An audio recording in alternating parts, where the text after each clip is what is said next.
Rolling Out AM wake up call. Let's get it, y'all. Let's get it.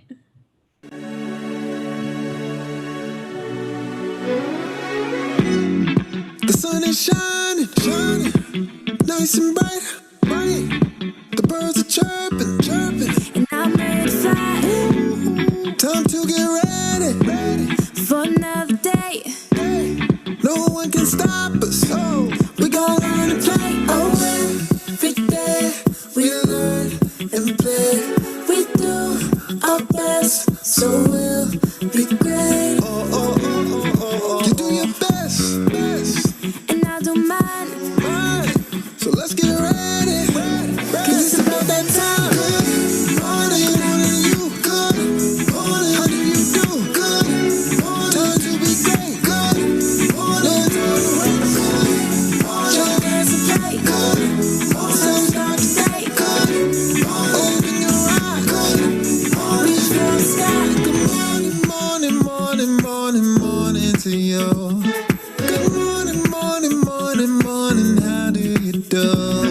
Good morning to you. Good morning, how do you do? Good morning. You see me on my grind. Woo, stars got to shine. I'm a supernova. Yeah, you see me taking over. Yeah, I'm on the move. I got a way to stride to. So let me hear you say, every day we gon' learn and play. We learning and playing today, y'all. We learning and playing on hump day. Learning and playing. Your tree over there glowing in the background. Thank you. I am ready for Christmas. We'll be like 9 days away. Yeah. 10 days, 9 days, 9 days away. You ready for Christmas? Yep. You ain't been to no store, have you? You know what? I don't do Christmas like that. I was telling, I think I was telling the crew last week, I don't really do Christmas like that. And I didn't raise the boys to do Christmas like that. Like they're not expecting these outrageous, lavish, plentiful gifts. Like, like we got each other, we good. And normally we go to California for Christmas. So, they be good with that. Yeah. I don't not get them stuff, but I just don't lavish gifts. Right. Yeah, Christmas is going to look really different for me, especially if I decide to stay here in Atlanta, because all of my family is north, so. You're not by yourself, are you? Yeah, I live by myself. No, by yourself down there with no family. My dad's here. Oh. But my maternal side is closer. That's all the tea I got for family this morning, but. You know what? That's what happens. So, that's normal, I guess, right? Yeah. Mama's side is always the side that you be like, okay, we spending all the holidays. My dad used to beg to get me for Christmas, and I would be the one like, I gotta go see my cousins. And not only that, my aunties, my uncles, and yeah, grandmother and all of that. Good. I'm real good. I don't know. I don't remember spending, and this is sad, but I don't remember spending a Christmas with my father. I don't. Is that normal? I want to know, and anybody in the comments, do they experience the same thing where they're just closer to their mom's side of the family? From 5 on up, I don't remember spending a Christmas with him. Yeah. About 4. So like 5 on up, I don't remember spending the Christmas with him. Right. I did when I was like, I have vague memories of 3 and 4, that type of stuff. Like Christmas Day, waking up, trying to get everybody to get up so we could open the gifts, and everybody want to sleep in, and all the kids be like, it's 6 o'clock in the morning. Can we open the gifts? Right. Good times. Anyway, what's going on today, Tiara? So we got a report and want to talk. Let's talk. Let's talk, y'all. Let's chat. All right, so I found this to be really interesting. Jay-Z's Rock Nation has partnered with Random House to publish as a new literary publisher. It's called Rocklit 101. which basically means that Jay-Z is now a partner in putting out different books for the culture, talk about music industry, getting more published Black authors out there who, you know, want to change the way we see literary publishing, because it's not a lot of Black people specifically in publishing. So, you know, he's always trying to be innovative and do things for the culture. So this is his latest venture in that. I think it's awesome. I mean, it's a lot of people, like people, they will come up to me and be like, can you help me get my book published? Mm-hmm. I can, if I had the time. Right. So the announcement said books at the intersection of entertainment and genre-defying literature, including exhilarating, innovative work from some of the biggest artists and most imaginative and incisive writers of our time on a wide range of subjects such as music, sports, pop culture, activism, and art. I do like this a lot because it's showing that as an artist, you don't have to just do music. You don't have to just dance. Being a creative, you can do a variety of different things, you know? So I think that encouraging artists to look past just what you could put in a song and put it in a book, put it in a movie, that's a great step forward. So they're saying that artists such as Meek Mill, Lil Uzi Vert are some of the authors that we can be paying attention to next year. I love it. Storytelling is a part of our culture. Mm-hmm. And history and, you know, all of that. So I love it. Shout out to him and B. Always. Findeth the wife. He who findeth the wife findeth a good thing. So her good thing with her husband. Mm-hmm. They're always making moves. You know, their daughter, Blue Ivy, she's nominated for a Grammy this year. That's what happens when you have a great, solid team that knows processes, that knows procedures, that knows policies. Yes, she is, because they already had the blueprint, no pun intended. And they went up and they was like, we about to nominate our daughter for a Grammy too. So exactly. Everybody eats. Everybody eats. Everybody has to eat. Everybody eats. Even at 8 years old, you're gonna eat. You're gonna get out there and do what you gotta do, Blue. Keep it going. I love it. Shout out to the Carters. All right, on to our next story this morning, a little bit of politics. Mitch McConnell sets stage for new face-off with Biden after delivering blow to Trump's election fantasy.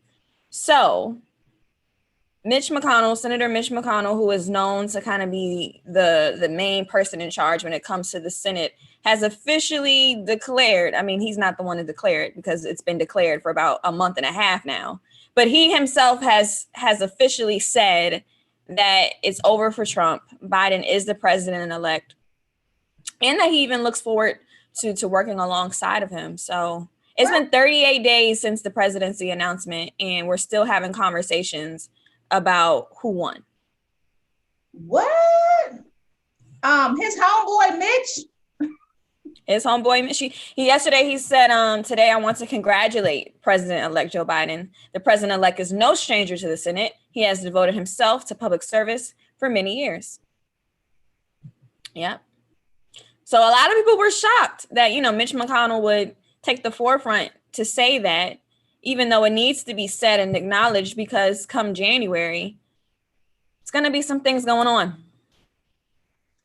Absolutely. So shout out to Mitch. Mitch got with it. I don't know what. You're forgiving Mitch. You forgiving Mitch for all he's done, or you just letting him get a pass this time? Got with it and said, you know, congratulated Biden, so to speak, right?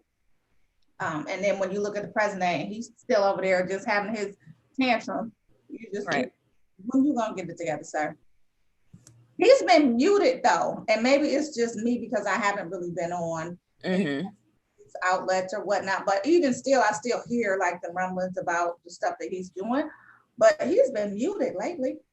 Yeah, nobody's really talking about him. I mean, he's still tweeting nonsense about how the election was rigged and all of these ballots, but overall, nobody really cares about what Trump has to say. It's over. Mm-mm. But now we do have to highlight the fact that we are in a race here in Georgia for those 2 Senate seats. We have Raphael Warnock against Kelly Loeffler, and who is it? John Ossoff against David Perdue.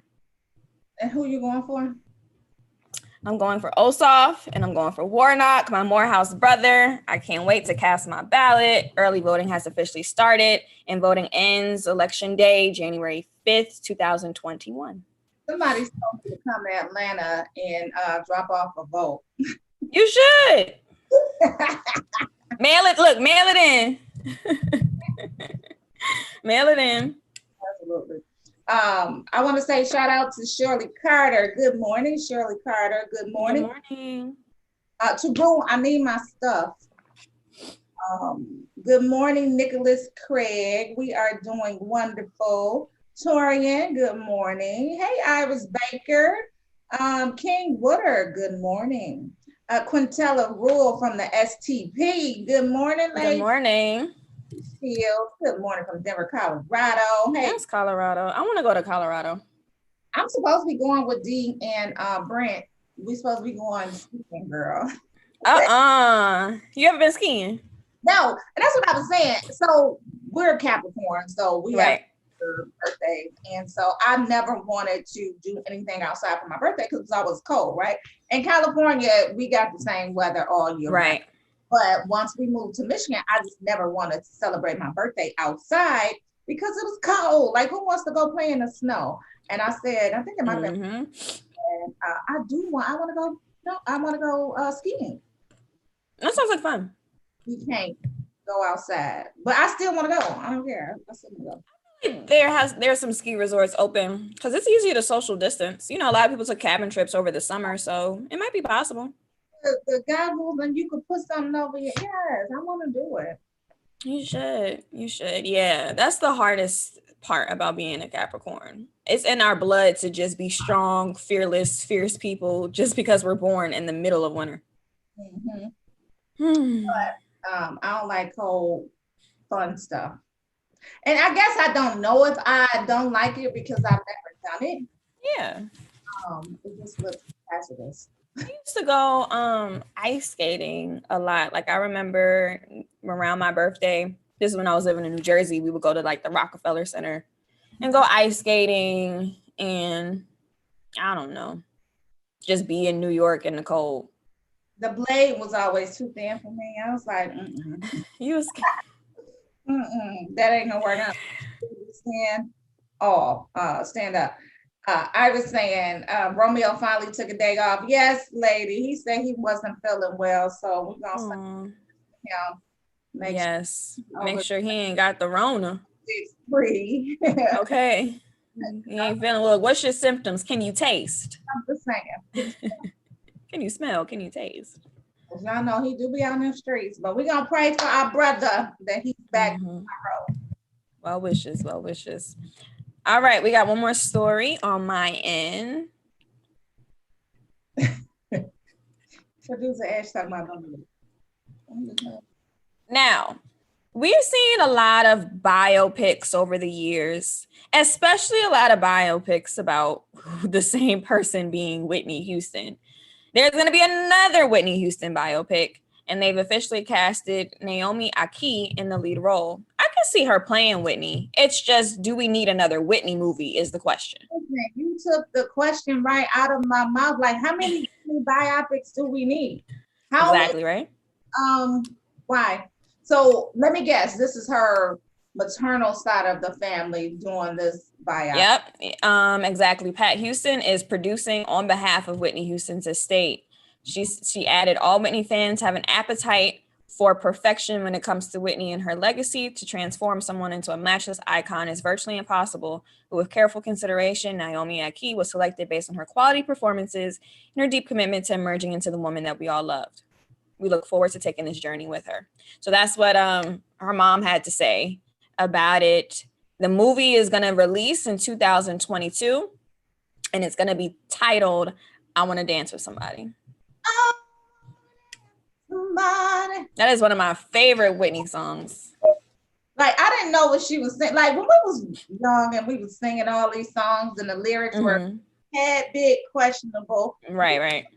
We ain't know. But when she said, "I want to feel the heat with somebody," I didn't. You know, I'm just singing. Just I want to feel the heat with somebody. All right, Whitney. I love it. Yeah, no, so that's right. I'm watching anyway because I love Whitney Houston. I don't care how many biopics they make of her. I'm gonna watch all of them. And I do get that the first one or the first couple may have been slanted. There were like 4. Painted her in a very different light, especially the one that Bobby Brown produced, him and his wife, his current wife. But his movie didn't, because he had a series. It was really, his was good. Remember that? So he had the Bobby Brown story, which was right. He also had didn't he do a Whitney biopic? I think so he like produced the Whitney. And it was just, I might have to go back and see that. I remember Lifetime did one. It was a few as soon as like 2 years after she died. It was like a couple biopics at the same time. But yeah, they said Clive Davis is one of the film's producers as well. He said that Naomi Aki's screen test was so powerful it sent shivers up his spine. Yeah. Okay. Feel better, Romeo. Romeo's corner. I'm going back to Facebook. Pat Houston, Iris Baker says this. Pat Houston is trying to get all the money she can off of the Whitney Houston memory. Yes, they is. D said, are they exploring the Kevin Costner part this time? See? They said that there will be a lot of parts that have to do with the bodyguard in the film, a lot of parts that have to do with when she first came out, her drug addiction. So it could be. What are they saying about Kevin Costner? They're not saying anything specific about Kevin Costner, but they're saying that the part of the bodyguard and her lifetime will be acted out on film. And that D said, I'll see what's up as soon as you said Clive Davis. Okay. D, are you trying to say that there was a tryst or something with Whitney and Kevin Costner? So we're insinuating. Okay. I don't know. But I have no clue. He said he was in love with her recently. That's what I thought I read into it. There was a couple people saying they was in love with her. Didn't her best friend come out and say that they were lovers? Everybody knew that though. Like that wasn't no secret. Like Robin, come on now. I was trying to get her a few minutes of fame. She came out with a bug. Don't do that to Robin. Shout out to Robin. She was trying to get her a few minutes of fame. She probably better than anybody else. You know, shout out to her for doing her book. But yes, Dee said that. Kevin Costner said it recently. So stay tuned. Oh, I'm sorry. No, that was it. I was going back to Facebook because they talking about what's in my cup. This is coffee. I drink coffee. I don't do drugs, but coffee would be my morning drug if I did. Caffeine. Yes. It's a drug that I love. You know, see it. Look, coffee. Oh, you got you. What color is your coffee? Black? I do black. Oh, no cream. Okay. No sugar, no cream. You like it strong, huh?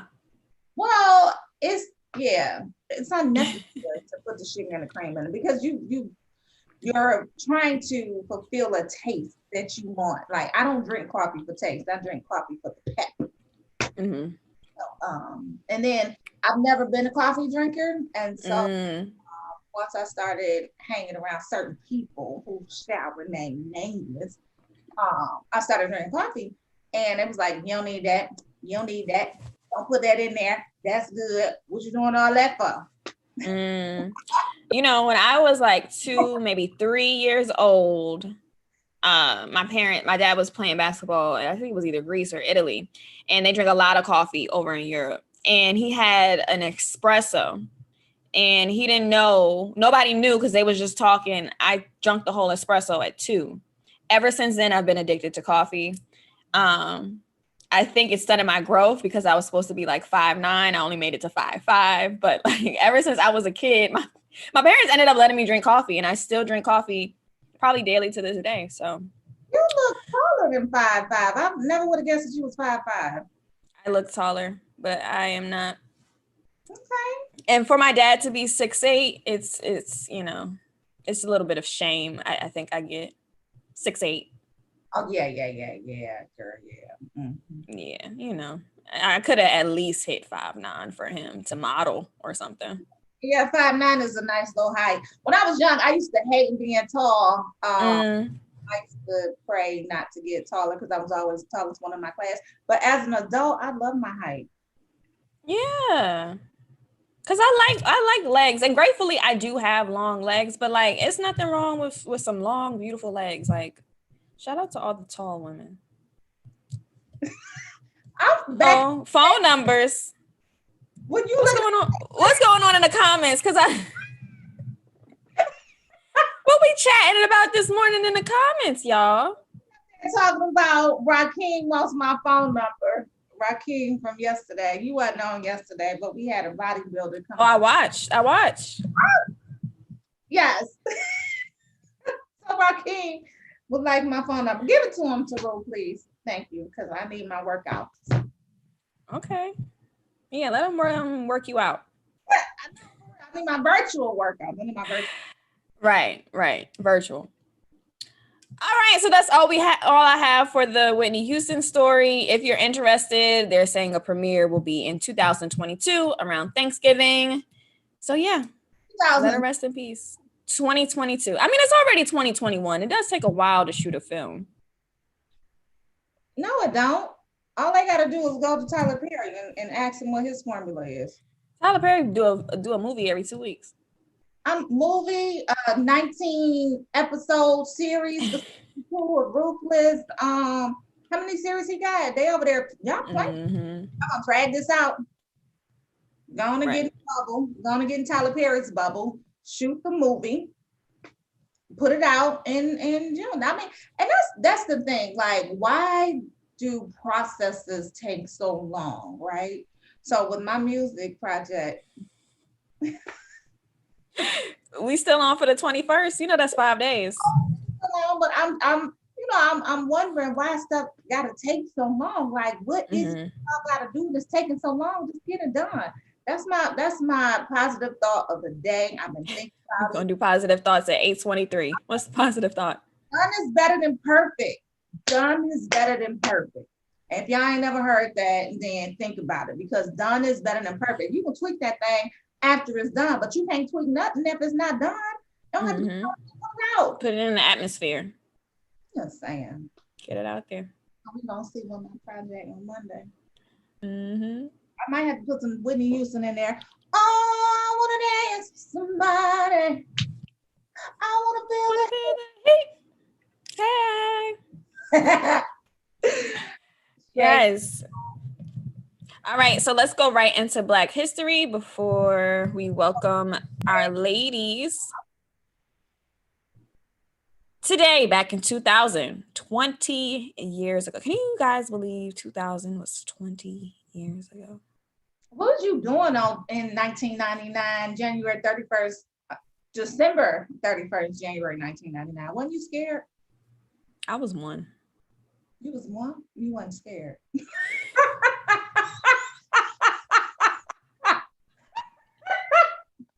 My bad. Let's go with the Black History. I was one, maybe 1.5. I mean, I think everybody around me was scared, so I was probably feeding off their energy because I'm known to do that. But back in 2000, December 16th, President Bush appointed Colin Powell as U.S. Secretary of State. Fun fact on top of the fun fact is his appointment made him the most powerful Black man in the country, you know, for the first time, because no other Black person had been appointed in that role. So shout out to Colin Powell. Is he living? Yes, I think he's living. We haven't heard of him passing away. Yeah. I know he might be. That was 20 years ago. Oh, he's 83. Okay. He look good. Good. You look good for 83. Black don't crack. You know how they say. But yeah, so I remember December 31st, 1999. Everybody was afraid of Y2K. But why? Because we just didn't know. Like, we just didn't know what was going to happen. The programmers didn't program for the year 2000, so they didn't know if things were going to crash. We just didn't know the world was supposed to end. Exactly. And so we just didn't know what to expect. I was out in Vegas, actually. I was like, well, if the world going to end, I'm going to be right here in Vegas. You're gonna be I'm having some fun. I'm gonna turn up before the world ends in 99. I remember having you know how they make those glasses every year. Mm-hmm. That has the year on the glasses, the fun glasses with the Yeah. I had those 2000. I should have said them. You know what's supposed to happen December 21st, besides your single release, you know what's supposed to happen on December 21st is the planets Saturn and Jupiter are going to come together and form this winter solstice. It's a star that only comes around every 800 years. And people are saying, Twitter is talking, that Black people are going to have superpowers going forward after December 21st. Wait a minute. Who said that? It's a whole trending topic. Everybody is saying on Twitter that because the star is going to emit rays that are supposed to come into our DNA and make us powerful. It's a real story. Wow. Let's pull that story because I want to.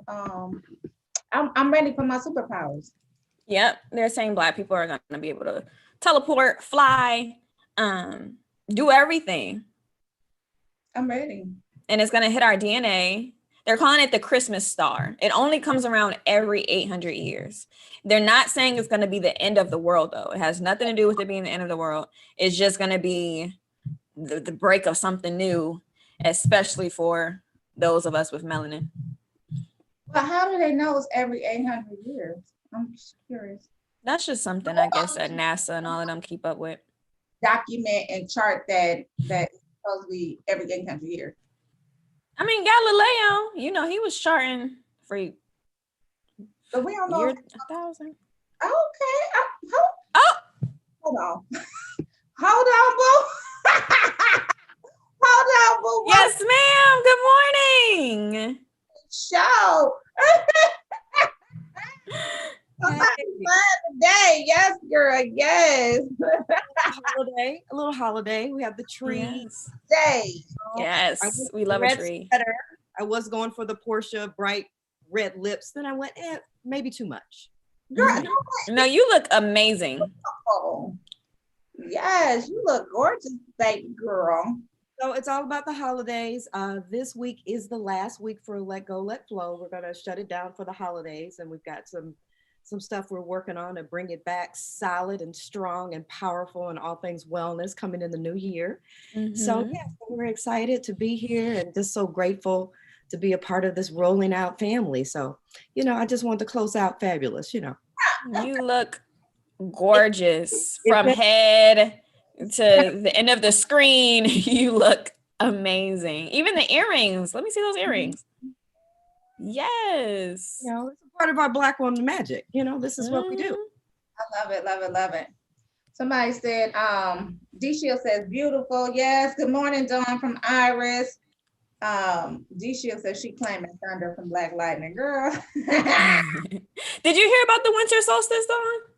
Yes, absolutely. I'm into all things. 1214 was we've come through 1212, 1214, and now the winter solstice is 1221. Yes, close out the year strong, Black people. You know, all things spiritual are who we are. It's in our DNA. We've got to go back to the practices of Mother Earth. That's who we are. So yes, participating in all of those things and excited for the new year. So my album is coming out on 12/21, and it's also Winter Solstice. Maybe that's the name of my album because I do have time to change it. You got an album coming out? Yes, girl. Yes. Okay, I didn't know you sang. 12/21. It was gonna be Snow White Christmas, But since the winter solstice is coming, I might, you know. We don't want You know. nothing with the word white in it. I don't want white to get any credit on any level, on anything, no day. Winter solstice. We might have to revisit that, you know. Yeah. Yes. So welcome to the Rolling Out AM Wake Up Call. Who do we have? Good morning. Who's our special guest? Yes, we have the fabulous the signature group. Look at them. I love the sweatshirts. We got Lasha Raditz and Trey Adams, the dream team here in Minnesota. They are killing the game with real estate. You guys need to get at them. And we're so excited for them to join us and talk about how we can build this generational wealth through real estate. Good morning, y'all. Good morning. Thanks for having us. Yes, welcome. Good morning, Hey, good morning. Trey. How's it going? He's got his sexy morning voice on. Okay, hey, Trey. Still getting it. Yes, good morning. Yes, so these two, you guys collaborated when? Last year? Yeah, last November. Last November. Okay, and I've known Lasha for about 20 plus years, and I know how she's been in real estate for years and trying to get us to the next level. And now that you guys have partnered up and you're taking it to the next level, we're just so excited to see this and how many people's lives you're changing through real estate and teaching Black people how we can build through this platform. So what are the first steps you would recommend for our Black community on building generational wealth through real estate? You want to start, Trey? You can start, go ahead. All right. Give us an intro too of who you Right. are, Okay. business and all of that, and what you guys do out in Minnesota. Okay. So my name is Lasha Raditz. I have been an agent for 18 years. I did start my career in commercial real estate. Like my mom, I think, was the motivation for me to transfer over to residential. When she sold her house back in 2001, she made $100,000. And my mind was like, what? You made what? By doing what? Okay, yeah, I need to teach this. So I transferred my license from commercial to residential and was an agent for many years, successful. The market crashed in 2008 and I lost everything. Filed bankruptcy, lost 4 houses, and just went back to corporate America, got my master's degree and sold software, and then returned to the business 3 years ago. So eventually, making my way back to the type of level of business I wanted to do, Trey had already started the Signature Group and approached me last fall about joining forces with him. And I thought he wanted me to be an agent with him. And I was like, no, I'm doing that. I'm doing my own thing. And he said, no. He said, hear me out. He said, I want to build with you and I want you to be a part of running the team with me. I said, oh, that's a different conversation. Okay. Absolutely. So then I joined forces with him last November. And I always say it was the best move career-wise that I've ever made. Aligning myself with somebody that I feel works so hard, is very selfless, he's not doing it just for the money. And we are trying to make an impact on the community here in Minnesota. We have the worst home ownership rates ever in the state of Minnesota. It's sad. So I'm super happy to be here with Trey, and he's built something amazing. And I'm just so blessed to be a part of that and take it with him to the next level. I see. I appreciate that, Lasha. I teed it up good. Yeah, you did. So, Trey Adams, I've been in real estate going on 4 years now. Prior to that, I was what? Only 4 years, Trey? Yeah, Killing it. We doing our thing. But prior to that, I was in corporate America working for Comcast, and it just got to a point where being in corporate America, they want to try to tell you, hey, we see how hard you're working, but we want to promote you within. And so I felt as though at the time it was like, I know what my work ethic was and what I put into that business. And I go, well, if I could do that for that business, I could do it for myself. So then 2017, that's when they approached me with either I could reapply for my position or take a severance package. So I talked to my fiance and my mom about the situation, told them I wasn't happy. I was getting depressed at times just being in corporate America. So I took it upon myself, like, you know what, I'm done. I'm just gonna I felt as though I always wanted to do real estate when I bought my first house in 2014.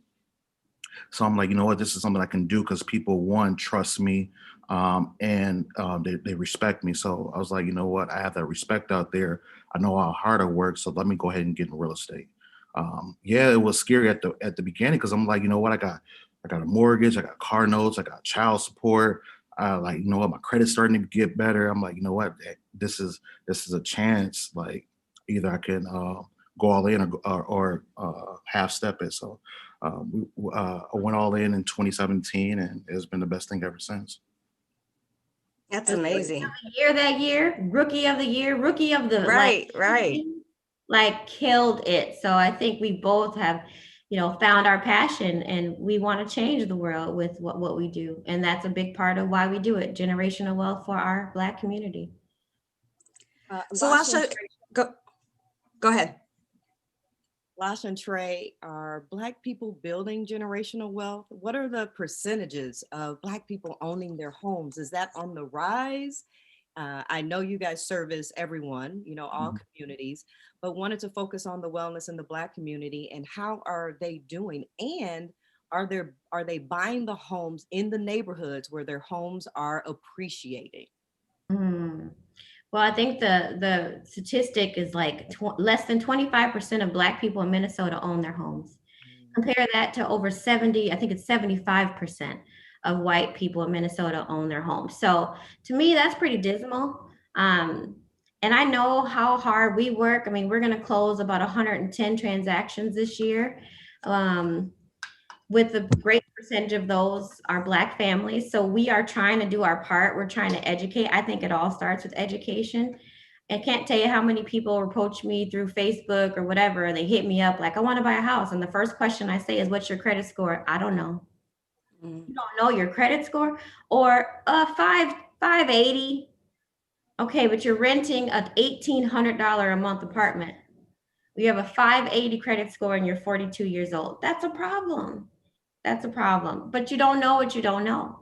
So I think it starts with, educating and making sure people understand where it starts and why credit will make or break you and what you need to do for good habits to, be able to accomplish that goal of home ownership. As far as where Blacks are purchasing, maybe Trey, you can talk about like where the majority of our clientele are going nowadays.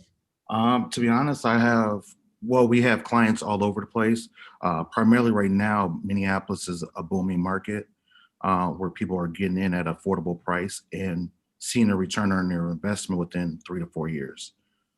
Sometimes even 3 years. It's like, especially like North Minneapolis, a lot of people are like, no, I don't want to move over north, but at the same time, it's a great investment opportunity. One, they're giving so much money out to be able to own a house where it's you can't nowadays. When I tell people worth renting, there's so many stipulations. You got to put your first month deposit down. You got to pay your first month rent all up front. Whereas owning a home, a lot of our clients, first time home buyers, are getting in with $1,000 down. Inspection is probably going to be about $400. So $1,400 they're getting in a home in 3 years. They already made probably like 10, 20, 30,000. And now they can, what we try to coach people is use that money to either one, put that down on your next home that you really want, or two, rent that property out and continue to gain equity. So we try to coach our clients on every aspect of real estate. And a lot of people nowadays is like, it's the it thing. People want to be landlords. They want to build that generational wealth. Like I tell clients all the time, in my position, I got 3 properties right now. I bought a duplex in North Minneapolis for like 170, did a couple of renovations to it. And right now it's worth over 300,000. Wow. And so I'm still holding on to that property, but it's just like real estate is the key in order to get to the next level. Right. Why, I have a question. Why do you think there is such a big gap in buying homes in Minnesota? Like Lasha said earlier, it's just the education. A lot of people just don't know where to start. They don't know what type of resources are out there. A lot of times people still think they got to put 20% down on a property, and that's just not the case. Some people think like, hey, I got a 630 score and they can't buy a house. So once they meet with us and we kind of figure out the picture, we put together a game plan. Whether they may not be ready to buy at this particular moment, partner up with a good lender that understands credit. Will let them know, hey, if you pay your credit card set down to XYZ, or if you do this, wait 3 months, and now you're in a position to buy. One, we can utilize down payment assistance. So there's a lot of different options to where now it's making more sense for people to buy houses. And are we seeing down payment assistance in Hennepin County and in St. Paul or Ramsey County, pardon me? They got down payment assistance all over the place. Okay. Particularly, there's this one program called MHFA where you can buy anywhere in Minnesota. You typically want to have a 650, 660 credit score. But Minneapolis alone, it's a lot. So the thing about why you stack multiple down payment assistance on top of each other. Right. So I didn't have clients get 20, 25,000 in down payment assistance. And where that comes in is, especially in today's market where it's so competitive, we got to be able to not ask the sellers to pay closing costs. So I got to coach my clients on how to make the best move in order to win this house that they really want. So you have your down payment assistance, which is typically 3 to 3.5%. And then you also have closing costs, which is another 3%. So if we have enough down payment assistance to cover both of those costs, it's just going to make our offer stronger. I mean, I've had a client that left the closing with a house key and a check. Like, it's insane. Now she can buy herself some furniture for the house. You know, you never know. But yeah, so we definitely want to make sure that we coach our clients on how to, you know, utilize those programs. And that's one thing I love about Trey. He knows about those. He knows. I go to him like, okay, tell me what Ramsey County is doing right now. He is on top of the down payment assistance opportunities around cities. And we have to be in order to service our clients properly. So in your opinion, is home ownership still the American dream? Because I've heard some pros and cons. A lot of the millennials that are coming like, no, we're just going to move around. We're going to live abroad. Lots of things factor in where maybe it's not so much. So it sounds like in your opinion, it still is. But just wondering, is the American dream painted as such for Black people? I think so. I think it's still a part of that plan. You know, I don't know, you know, I've just gotten into the stock market recently and, you know, I had a 6% return yesterday and I was excited about that. And I know real estate is providing a bigger return on your investment. I don't know too many investments you make where, like, I sold my house in August. I put 3% down when I bought it. I made $75,000 off that house. Where can you do that today? I don't think there's many places that you can do 6 years and make $75,000 off of the investment that you made. And so I'm a firm believer in still real estate is a vehicle to really build that generational wealth and be a part of my American dream. Now, the thing was, I decided, do I take that $75,000 and reinvest it? I put it all down on my next house? Interest rates, between that and interest rates, my payment on a house that was double the value, my payment's only $200 more a month. It makes financial sense to me, right? If you do it right. So, and right now, Trey and Lasha, what are you seeing for interest rates? Low twos on FHA, 2.25, 2.5% interest rate. Wow, really low. Payment assistance, typically on that Minnesota housing program, you're looking at about 3.25, but they're giving $10,000 down.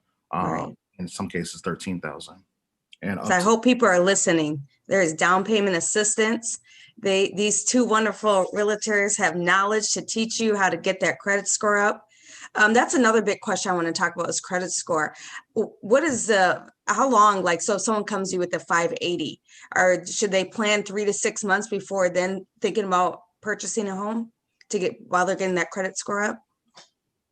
I would say it just depends on, I usually have my lender check that out because the thing about credit score is sometimes it will give you what your potential score may be by paying your credit cards down to a certain amount. So it just really comes to that client is, do they have the money to do so? And then at that point it's really just waiting game. So they can really determine if your scores will go up to 600, 620, 630 within a matter of a couple months. And as long as the client typically has money, we should be good. That's And wonderful. one thing I want to add too, I can't tell you how many people that I've coached. You need to do this, you need to do that. Or here is somebody at a nonprofit that'll help you for free, get your credit where it needs to be. Or if you know you're a person that's not going to do the things that needed to do on your own, then pay somebody to do it. There's so many resources out here for you, and it depends on you. So I find myself sometimes a little frustrated when I've told you what to do. I follow up in 3 months and you've done nothing. So it's like, sometimes it's the person that gets in their own way and is Right. not taking the steps necessary to make it happen. So we want to always be encouraging to our clients, and we can't babysit you either. So desire to do it and get it done, you can accomplish it. Lasha and Trey, it sounds like you guys are amazing coaches in the real estate game and helping people build generational wealth and buy the homes of their dreams. And it's so true that we need to be educated. Unfortunately, many of us aren't educated from day one, the value of owning our home and aspiring to do that from day one, like, other communities are. So it is so dope to know that you guys are out there as a dynamic duo team, Black woman, Black man, out there killing it in a pandemic, in a racial revolution. You guys still out there killing it and making it happen and thriving more than surviving and helping your clients do exactly the same. So super dope.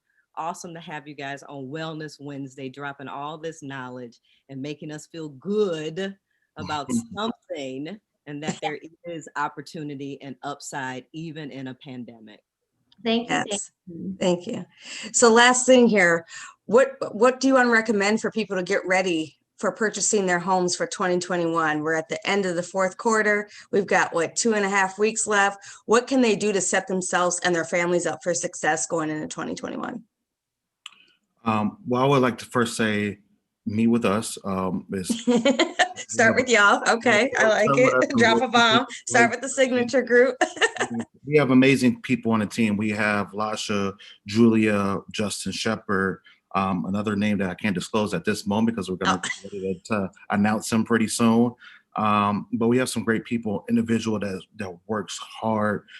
So it's just not just me and Lasha. We have a team that's really working for all of our clients. We have a lot of systems in place. So meeting with us so we can set you up on the right path to figuring out what we can help you accomplish. Wonderful. And you guys expanded, correct, to Dallas too? Yeah, we're in Dallas and also Atlanta. Okay. Our other business partner is Julia Lachey, and she moved to Dallas. And so we are now, starting SG Dallas. We're super excited about that. And so we definitely don't want to forget our other business partner, Julia, who was super instrumental in building the signature group with Trey initially. So that's dope. And so where can people find you? Signaturegroupmn.com. And then also Trey the Realtor on Instagram. And Lasha? And I'm I_sold your house, YA house. That was something I thought they will never forget that. Never forget that. Yeah. That's dope. Well, I just love talking about real estate, Lasha. I know you and I talk about all the time, and we're always looking at homes. I know you just redecorated your new home you bought, so it's going wonderful. And I'm so excited, like Don said, to see this team teaching our community what we can do to get to the next level. Generational wealth was lost for many years for us, and now we're bringing it back. And so kudos to both of you and your team, the Signature Group, and y'all keep rocking it, showing us Black people how you do it, and from the ground root. So thank you for joining us on Wellness Wednesday with Let Go, Let Flow with Don and Shay. As always, inhale the positive, exhale the negative. And we won't see you guys till January 6th. We're taking a little break, Let Go, Let Flow. So we love rolling out. Thank you for this platform, for us always being able to share what wellness means to us. So yes. Thank you guys for coming on. We definitely appreciate Lasha and Trey, your expertise. Don and Trey, always bringing us some good people every week. So we definitely appreciate it. We're going to miss y'all next week. And we'll see y'all. We'll see y'all in the new year. Yes, we'll be back. And Trey, I'll be reaching out to you. I'm a agent at the KW Buckhead office. I was at that office. Oh, really? Yeah, yep, Uh-oh, someone might be joining the team.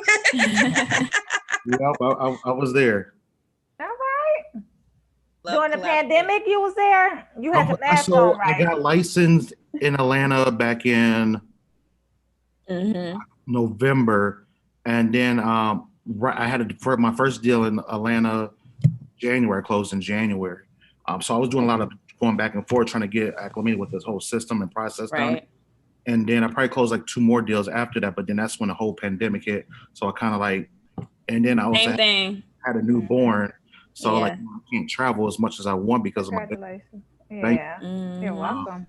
So once all this pans out, my goal was to actually buy a condo down there. So I'm looking for a condo to Yeah. back and forth between. I love That's that. dope. Yeah. Yeah. It's been a crazy year. I got my license in March, so I know what you mean when it comes to the pandemic. Yes, that first sale, you be like, oh, Jesus. Let's connect. I got a question for you, Lasha, before you go. You said initially you started out in commercial real estate, then 2008 hit, and you was like, okay, I'm done with this. And then you came back after that. What would you recommend? What was the difference, the major difference between commercial and residential for you? I'm an instant gratification girl, and those deals took forever. Yeah. But listen, I would make guap when I got paid. That's what I was thinking. I know that's right. But having a family and just needing a little bit quicker turnaround. Yeah. Okay. And I didn't get any feel good from that. Real estate really does, speak to not only just my goals and financial goals or whatever, but it also speaks to my heart and how I do want to leave an impact on my community in this world. And I do feel good tinglies with residential real estate that you definitely not get with commercial. So yeah. Commercial's boring. But you said you made that guap for our Facebook audience who don't understand what guap is. Mucha dinero. Guap is a grip of money, like a whole grip, like a whole bunch. The bag. We're securing bags all 2021. Yes. Look at the bag. Well, thank you guys so much. Yes, we definitely appreciate you. And thanks again for informing our community about how they can build generational wealth and get out there and do their thing. So we appreciate it. Thank you. We'll see you, Dawn and Shay, in the new year. Okay, thank you. Happy holidays. Yes, Let's get it. 2021. Right, let go and let flow. What is it again, Dawn? And Shay, breathe in. Inhale the positive, exhale the negative. All right, I like that. Woosah. Clear it out, Portia. Clear it out. All right. We're leaving everything negative in 2020. Everything. All of it. All right, y'all. We appreciate y'all. We'll talk. Bye. Have a blessed day. Thank you. Bye-bye. I love that. There's this practice that I did it one time and I want to do it again before the year is over, but you take a piece of paper and you kind of write down all of the emotions and things you want to get rid of in your life, in your space, in your head, and you just write it all down and then you burn that piece of paper. Yes. So I would do that quite often. Another practice is writing it all down and then going to the ocean and just throwing it in the ocean and cash. How often you be at the beach? I'm a Cali girl. So yeah. Atlanta, we don't see water. Yeah. I'm a Cali girl, but as often as possible, like my vacations, I prefer beach over mountain. So yeah. I love it. Yeah. And even in San Francisco, so a lot of people who aren't, they don't necessarily know about San Francisco. San Francisco has beaches. And it's cold as hell. Yeah, it's cold as hell at the beach. And I would go as I could. I would have my uncle take us out there. We used to go all the time when the boys were younger and just, sit and watch the sunset and all that good stuff. Nice. Yeah. Yeah. Aww. Yeah, because that is the Pacific Ocean. Not the specific, the Pacific not Ocean. Not the specific, not SPECIFIC. The Pacific Ocean. Hey. We We got Marcus Mays out of Memphis checking in. Good morning, Marcus. How's it going down in Tennessee? You know what? Memphis is one of my favorite places to visit. Like, it's so serene down there. At least when I used to go, it was so serene. I always wanted to go. I've been to Nashville and I tried brisket, but I haven't been to Memphis yet. Baby, you got to go to Texas to try some brisket. Ain't you vegan? I am. No, I'm pescatarian. I'm pescatarian. But when I was down there, that brisket was lit. I might have to just like take a small little break if I'm down there, so I could just taste a little bit. Delish. Okay, delish. Hilarious. Do we have birthdays today? Happy birthday. We got birthdays? I don't know. We got to ask producer Ashley. Producer Ashley. Producer Ashley. Nobody got a birthday today. No birthday? We gonna play the birthday song for everybody who got a birthday though. Who is anybody listening who has a birthday this week? I wonder. Well, we gonna play the birthday song for everybody's birthday who is today. So there we go. Boom, there it is. We got balloons, yeah. The cake is on the way. We got the music playing, cause it's your holiday. Woo! We invited family, and everybody came. Now strike a pose for me like you're in a picture frame. You got your finest clothes on, and $1 million smile. So we gon' celebrate you for a while. And don't forget we got the candles when you away. Don't forget we got the candles. Happy birthday, gonna celebrate you for a while. Candles, blowing you away. Wait. Candles. Happy birthday, happy girl. So if you're proud to make another year, then put your hands up and clap them in the air. And if you see somebody, Happy birthday, y'all. Happy birthday to all the Sages in the world. Yes. Sagittarius very season. well. Yes, I love a good Sag. You know, I don't know if you guys are familiar with who this person is, but Toya, Lil Wayne's ex-wife, her fiance, who she has her newest daughter with. It was his birthday yesterday, but he had corona on his birthday, so he caught COVID. Couldn't do anything for his birthday. Listen, so you guys are outside because he was outside in the streets and he wasn't supposed to be. Right. And then he had to spend his birthday in quarantine. So we still gonna say happy birthday to him, but the way that you had to introduce him, Toya, Lil Wayne's ex, her baby daddy. He does have a name.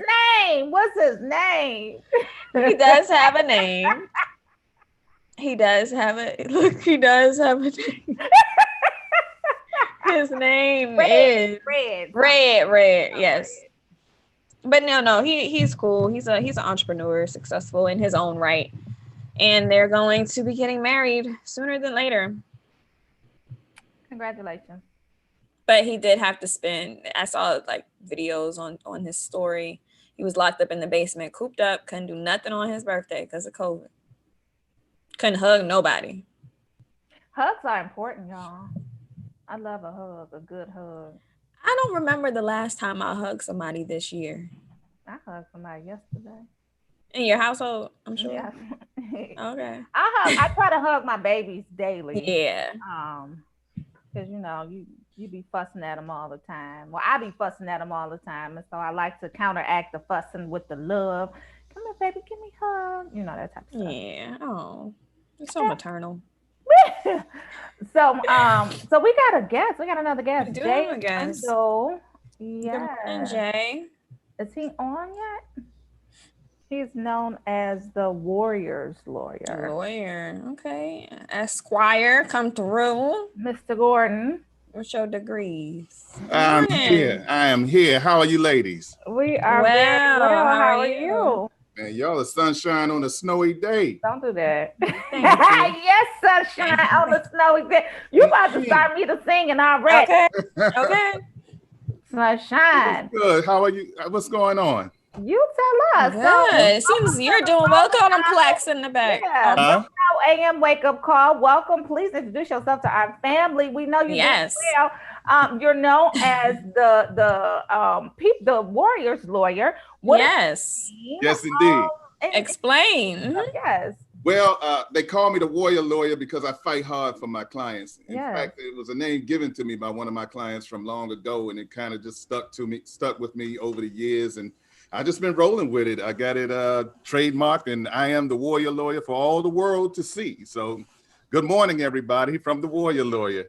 And here in Baltimore, I practice law in Maryland, all over the state of Maryland, but primarily Prince George's County and Baltimore City and County, for those who are familiar. Otherwise, I'm just out here trying to, help somebody make a change and make the world a better place, find a place where we can take our rightful positions and get what's rightly due us. So, yeah.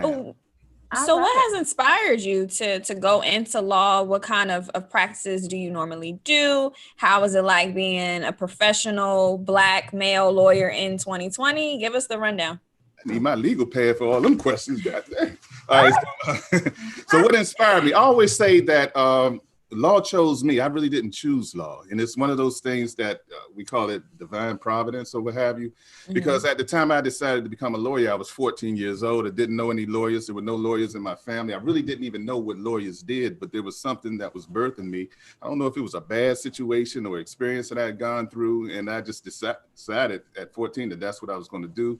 Set off to high school, got in a little trouble, expelled, went to another high school, graduated with honors, went to Morgan State University, then University of Baltimore Law School, and boom, opened my office the day after I got sworn in 1995. I've been practicing continuously ever since. So you're looking at 25, going on 26 years of experience here, doing trial work. So I'm a trial lawyer, litigator. I handle all manner of cases, criminal defense, personal injury, civil rights primarily. It's a lot of civil rights going on these days.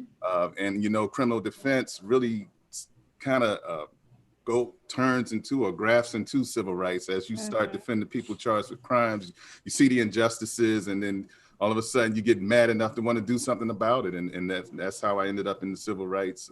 And everything's been going good. I'm really pleased. Really. I love that. So you've done a lot of criminal cases, high profile criminal cases. Tell us about some of those. Yeah. I've handled all manner of high profile criminal and civil cases to be accurate. I guess the most notable one is the DC sniper. I handled that back in the early 2000s, and I was his standby attorney, and when he was charged in Maryland. That sort of like put me on the map. I've been doing other cases, but I've been working with more seasoned attorneys, so there's really their shine more so than mine. I was the briefcase holder, I've got to examine a few witnesses, but I never got a chance to do the whole thing from start to finish. But Muhammad really kind of put me on the map, and then I've been rolling ever since. Most of them are local that maybe your audience that's worldwide would never know about. But I've established myself as a elite defense attorney in this area. Okay, so go ahead, Tiara. No, I was just interested. You just mentioned the DC sniper, and I want to know from a psychological standpoint, what is it like being a defense attorney and having to trust clients, believe their story? Like, let's get real. Peel back the layers. So you want my PC answer or the real? No, we want the real. We want the real. Give it to us, real. All right. I'm gonna start with the PC because people need to hear. Oh Lord! And I need to go on record. Spoken like a true esquire. Us which one we wanted. Spoken like a true esquire. The recording button is lit up. So I defend the Constitution. All right. That's my calling. And quite frankly, I think criminal defense attorneys are the most noble attorneys out here because we ensure that the guarantees that are provided or prescribed in the Constitution are honored. So that's our job. It doesn't matter who's at the trial table or what they've done. My job is to make sure that they have adequate representation and that they get a fair trial. And so whether you're a serial killer or someone with a bag of weed, or, you know, maybe you're fighting with your boyfriend or your girlfriend, whatever it is, my job is to make sure that the law works for you the way it's supposed to work and that you don't get jammed up. Or maybe you're walking down the street with your loved one, making sure that you don't get hauled off to jail indiscriminately and indefinitely without due process. So there's a process, there's a system, there are rights that we're all entitled to. So I defend that. Now the non-PC answer, that's what we want to know. I'm checking back in now. Mouse game. It's competition. You know what I mean? It's who's got the best story? Who's going to win this beauty pageant? Who's got the best case? You know what I mean? So a lot of times the real story, you know, truth really doesn't have a lot to do with what goes on in the courtroom. It really has the best case. I'm sorry, but that's what it is. You'd be surprised how many people get in court and lie. But, you know, that's why innocent people go to jail all the time, because someone's gotten in the courtroom, took the stand, raised their right hand and told a lie. People like me, defense attorneys, have to be able to catch them. We have to trap them. We have to, you know, neutralize them. We have to attack them. All those things are in our arsenal and that we use at our, you know, at our fancy or at our whim to gain a tactical advantage and ultimately win our case. So competition is what it is to me. I liken criminal defense work or the work that I do to boxing, where as a boxer, your job is to make someone surrender their will to you almost, or to make sure that you're the last man standing. And so a lot of things that we do, you got to be able to jab, you got to have a nice stiff jab, you got to have a nice hook, you know what I mean? You got to fight on the front foot, the back foot, you got to move, you got to dodge, you got to parry, you got to do everything that you do in boxing, you got to do it in that courtroom. So it's just one of those things, it's competition. And if you love it, because everybody's not built for it, you have to be built for it because you see and hear a lot of stuff. You gotta learn how to compartmentalize some of this stuff, and then you just use it when you need to, and you got to turn it off and turn it on. And sometimes you do take stuff home with you, like especially in civil rights, when you're listening to a crying mother whose daughter, Corinne Gaines, which is another case that I represented. She was a young lady, 20 years old, mother, doing very well for herself, car, house, and apartment, and was shot and killed by police. When you listen to these stories, like some of that stuff will bother you. So I'm not immune to it, but I try to, you know, compartmentalize it and try not to let it bother me. And really, I think I use it as fuel to continue these fights, because there are a lot of fights out here. And you know, when I see a good fight, I get in it, and I've always been that way.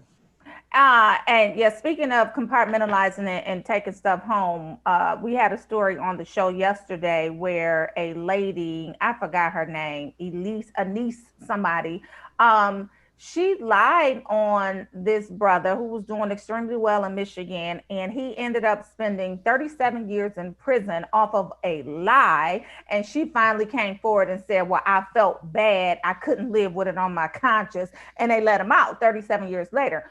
In cases like that, it's hard to kind of let go of it, but what should be done for the person who lied? You know, they should be prosecuted.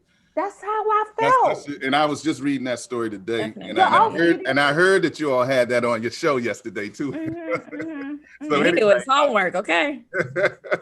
So anyway, I read that story this morning in my bed because I wanted to get more information on it. And it was horrible. They say he spent 40 years. I didn't realize it was 37, but 40 years. I saw the guy standing up. I think he was in some alleyway or something. I saw the picture this morning, and that's horrible. And you see a lot of that, you know, but not necessarily. People don't really come back 40 years later and say they lied, you know what I mean? And there are probably legions and legions of other brothers in there who are just there, you know, maybe not by this woman, but maybe by some guy, maybe by some police officer or what have you. And once you get convicted, it is very difficult to have that conviction overturned. And you really need somebody to honestly recant, or you need to find some evidence that wasn't presented or known about in the beginning in order to prevail on those types of cases. So my heart goes out to everyone who served, you know, any time. unjustly. I don't, as a criminal defense attorney, we have to go to the jails. We have to visit our clients in the jail. That is the worst part of my job. And I never, ever get used to it. There's never a day where I say I'm excited about going to the jail. It's always the minute when you walk into and you smell the smell and the lights are dim and all you see is cinder block and cement, and it's just one of those things. It can drain you. I had a client who we just represented, just concluded his case, spent 5 years in jail. He was a victim of, in Baltimore, Maryland, the Gun Trace Task Force, which is one of the most notorious and gangsterized police task force that's ever known to in the history of man. Wow. Those Gun Trace Task Force officers are now serving federal time. My client was one of the ones that got wrapped up in their corruption, and he ended up doing 5 years. We just finished settling that case. So yeah, he talks about horrible stories about having a fight, getting stabbed. He's got a big gash in the back of his head from being injured while in jail. So yeah, the stories are terrible. So when I hear that he spent 30 saying, y'all stop me, tell me to shut up when I need to shut up. No, we're listening. Yeah. So yeah, when I hear stories about people spending that kind of time in jail, it is horrifying. It's mortifying to me. And I certainly feel that angst, that anxiety that they go through. And when you understand what it's like to be in jail, when your toilet is connected to the sink and you got a cellmate and he's got a poop and you right there, your bunk bed is next to his. You get down 23 out of 24 hours a day, you get 1 hour of recreation, and you go back and you see the food that they eat, which is slop. And I mean, it's not a good experience. Right. And even as a visiting, it's not good. So right now there is a criminal justice movement going on. A lot of talks about reform. You've seen high profile celebrities such as the Jay-Z's of the world to the Kim Kardashians. How do you feel about these high level profile people getting involved in criminal justice reform? You see how it helped Meek Mill, and now he's an advocate and he's working with other billionaires and friends of his own to be a part of the reform. Kim Kardashian is helping others get out of jail. And I think that she's passionate about it, one, because her father, who was Robert Kardashian, a part of the OJ case. I think that she does have aspirations in law.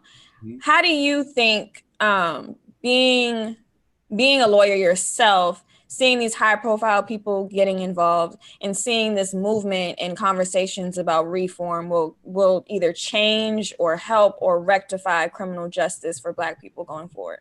I'm excited about it because you know what? To be honest, entertainers have always been somewhere near the forefront of these types of issues when it comes to criminal justice reforms. I'm excited that people are using their powers for good as opposed to evil. I mean, we got enough N-words and B's coming out of their mouths, and that's really degrading some of our folks.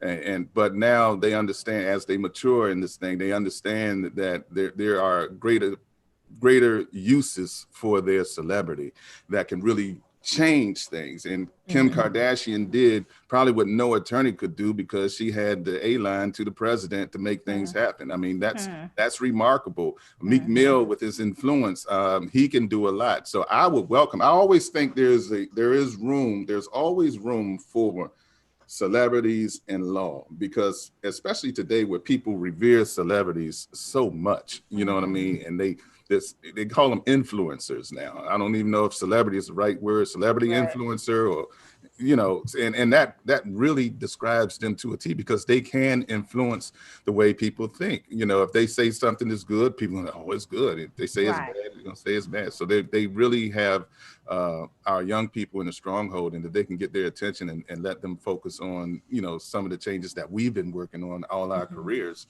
Come on in, I welcome it. Okay, I want to pivot for just a bit, but I want to talk about the Brianna Taylor boyfriend case. I think you're working on that. Shed some light on that. Tell us what's going on with that. Give us the latest updates, and give us some inkling of what his options are. Okay, so I'm not working on that case. Okay. I do know her attorney. I think y'all should reach out to her. She would love you ladies. Her name is Lanita Baker. Okay. Baker, she's in Ohio. Just write that down. She was Brianna Taylor's attorney. I'll give you her number. I'll send it to whomever. Thank you. Absolutely. She's the one to talk to about it. But we've seen these things before. It comes from the police officer's playbook, except they added an extra curve to this. I call it the 3 Ds: deny, discredit, destroy. That's always their motivation. That's always their mantra and their orders. Now, what they've done here is filed a counter complaint or a suit against the boyfriend Walker. I don't know. Well, it's Kentucky, so anything can happen. You know what I mean? But from what I've read in the media, because I'm not working on the case, I'm just a talking head about it.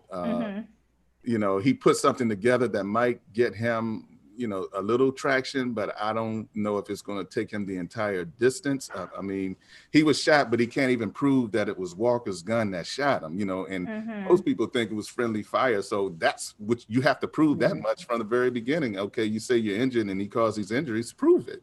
You're suing him, so you have that burden now. It's not his burden to say he didn't do it, but you have the burden of proving that he did, and he can't do it. Even when I listened to his interview, he said that they entered the home and he saw Walker down the hallway with a gun pointed at him, and then he felt an immediate pain in his leg. But we also know that the other officers were behind him. He doesn't say that Walker shot him. He just said he saw a gun pointed at him and he felt immediate pain in his leg. That doesn't mean he shot you, because there were other officers in there who just, as you know, there were a barrage of bullets, maelstrom of bullets that went through that house, inside and outside of the house. So I don't know if he's going to be able to meet his ultimate burden, but he may have enough to get the trial, and it just remains to be seen how the judges deal with it. So how is it that a case was even brought against Kenneth Walker, and what is he being charged with? Right. Well, they're charging. You're talking about the civil case, right? Okay. So they are suing Walker because of what they consider to be what's called an intentional tort, battery, assault. Anytime you make harmful or offensive contact with another person, that's a battery. If you scare somebody, if you place them in reasonable apprehension of fear, that's an assault. So that's their whole position. But in order how is that even possible? They walked in his house. Is that something that we should consider white privilege? Well, yeah, I mean, absolutely. They came into his home, and they're saying that we were justified in being there. The whole thing from the very beginning, Brianna Taylor, her lawyers, and in adhere to them receiving a $10 to $12 million settlement, was that they weren't justified in being there. Their counter position was that they were justified. Well, instead of the state trying to figure it out and sorting it out, they said, we'll just settle. We'll just sell it. Okay, y'all might be right. We don't want to risk it, because if you are right, it's going to cost us $30 million. So we'll just settle. But that issue has never been resolved. So this Mattingly officer wants to have that issue resolved. At least he's filed suit to have that issue resolved. And if he's right, then maybe there'll be some recompense for him. But you're suing someone like a Mr. Walker, and how much money does he have? I mean, this is really to send a message to the public that don't sue us, because you can end up being countersued. But that's not going to stop us attorneys, and I don't think it should stop Mr. Mattingly from anything that he desires to do. Yeah, wow. So before you get out of here, let's just briefly discuss Vice President-elect Kamala Harris, because she has an extensive law background. She served in California, majority of her life. How do you see the law, criminal justice reform changing by a Black woman such as herself, with her law history getting into office? Well, I'm gonna tell you, y'all gonna pummel me for this. When Kamala said she was running for office, I wasn't excited about it, because quite frankly, I didn't feel like a person who occupied law enforcement space should be in the executive office, because of how African Americans are treated in the criminal justice system. I just disagree with that. When she won, and I told everybody who was on, I said, look, now that she's won, I'm 100% on board, because I wanted somebody else. I didn't even want the police officer lady out of Florida. I can't remember her name right now. But now that she's won, I'm on board. Now, what will she be able to do? Well, the National Bar Association, which I am a member of, we've been reaching out to her in the Biden's office to let them know what we're interested in, like types of reforms that we're interested in. And so I just feel like Kamala is in a different position than everybody else. I always said that there's nothing more intimidating than a bunch of silver-haired black women in mink coats. Okay. And if Kamala goes wrong, them AKA's gonna fire her butt up. Definitely. Yeah. Look, silver-haired black women in mink coats will whoop your tail from one end. And I've seen it with my own eyes because they whooped mine. Okay. Okay. So I'm telling you, they will do it. And so she's got a lot of people to hold her accountable. And if she messes this up, and I think she takes pride in her African-American heritage. Yeah. And to be rejected by her folks, I don't think she's looking forward to that. So although she can't save the world, I'm looking for big things. I'm looking for big influence. I'm looking for changes today that we couldn't make in the past, but really it boils down to Georgia. In order to implement any of these policies that we're very interested in, because we're beat down the Republicans, and we need these 2 Senate seats down in Georgia. So if you're in Georgia, please, since the 14th, you can vote. You can vote today, you can vote tomorrow, you can vote this weekend. Please, please, please get out there and vote. I'm checking in from Facebook. I'm checking in with Facebook, and you got a lot of love on Facebook. Someone said you degreed up back there. All right, degreed up. Those aren't degrees. I got to be honest. Those aren't degrees. My degrees are actually on this side of the office, and they're quite a few, but they're licenses. I'm just a regular old dude, man. I just love people. I love what I do. If it wasn't my job, it'd be my hobby. These are just some of the highlights of my career that made it that got some recognition from some. Yes, highlights. Being very humble. And then Kathleen Cullen said, what do you think is Mayor Kwame Kilpatrick's chance of release? Former Mayor Kwame Kilpatrick of Detroit. Is that Detroit? Yeah. I'm going to tell you, I was hoping Trump would release him. I was hoping Trump would release him. I don't know if the Democrats will have the guts to do it. One of the things, and I was not a Trump fan, but I thought that his name was raked through the mud so badly that he was of the same ilk as Trump. And I thought that Trump would release him, but he didn't. And I'm disappointed about that. I feel horrible that Kilpatrick has to serve, 28 years? And all those behind him served like 7 years, 2 years, whatever it was. And I just hope that he returns home sometime soon. And I would be excited to see. And I don't even know who's out here behind the scenes working for him. I hope they are. At least someone from the Biden administration release him, because if nothing else, that sentence was not a fair sentence. I'm not necessarily excusing what he's done, but it should be fair. And I don't think he received fairness. Yeah. And so okay. Well, we definitely thank you so much. We enjoyed your conversation. I enjoyed you ladies. My goodness. If I'd have known it was y'all, I would have told them to get me on here earlier. I could have been sitting in the virtual studio audience, Absolutely. Thank you so much for joining us. Keep up the good work. Yes, and we're gonna definitely have to have you back sometime in the new year. Just anytime. Check in with us. Let us know talk about. Next time I'll have a haircut. I wasn't gonna show that because y'all in the audience is too. We see the big B on the cap. I wasn't gonna say nothing about that because if he got the big B on the cap, he got to be driving. They don't sell them kind of hats on Amazon. I'll tell you that right now. You can't just get that. So, you don't just get that at Walmart. I'm trying to cover up my bald cap. My cousin say I got a bald cap because I can wear a bald head. So just trying to cover it up. That's all. Okay. I'm just enjoying myself. We see you out here, but we definitely appreciate your time. Thank you for stopping by the Rolling Out AM Wake Up Call, and we will be happy to have you back sometime next year just to check in with you. Check out what's going on in politics. Come check on me. I'm gonna tell my mama too. Shoot, y'all come see. I have her watching the show. Stop it. All right, Wendell J. Wendell, the warrior lawyer. Thank you, Mr. Gordon. We definitely appreciate you. Thank you all. Thank you for having me. Absolutely. Take care. All right. That was fun. That was good. Yeah. You called him out with that hat. I wasn't gonna say nothing. I mean, you saw it. We all saw it. Everybody tuning in saw it. You could tell. Yeah, he wore it so somebody could say something. You called him out on it. But Had yeah, to. they just don't get those away. Yeah, they don't give those away. That is not something you find on Amazon. Marcus May said, I thought I was the only one to sing that. Now we Nope. saw it when he We first saw it from the moment he came on. We I was was just gonna saving that call to him the out. end. I was I gonna just call wanted to him save out. it to the end. Let him, Yeah. prove to us why he got that hat.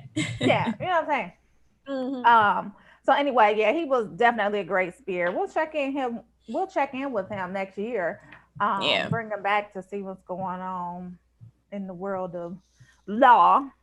And maybe we'll Very have important like work he's Ask doing. a Lawyer or something like that. Maybe we'll do a segment called Ask a Lawyer or something like that. Perhaps. What y'all think? Okay, we got Taru checking in saying we didn't give his information. Well, okay, we'll put it in the chat. How do we get in contact with him? Bring him back. Tell him to call back in so we can let him give his information. Yes. If he's still listening, please tap back in. Ask the attorney. Yes. So maybe we'll bring a segment like that back. It's called Ask the Attorney. And we can get some real answers about some stuff. And we also need the other lawyer's information for Brianna Taylor.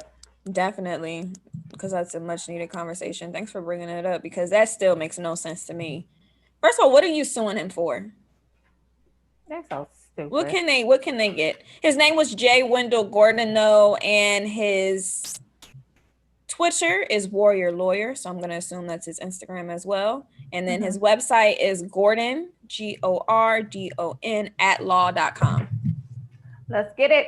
Okay, so before we have our next guest come on, they'll be talking about holiday heartbreak. Oh, Michael Collier, AJ Johnson. Of course, she's a friend of the. Okay. Oh, all right. Oh, and he's back.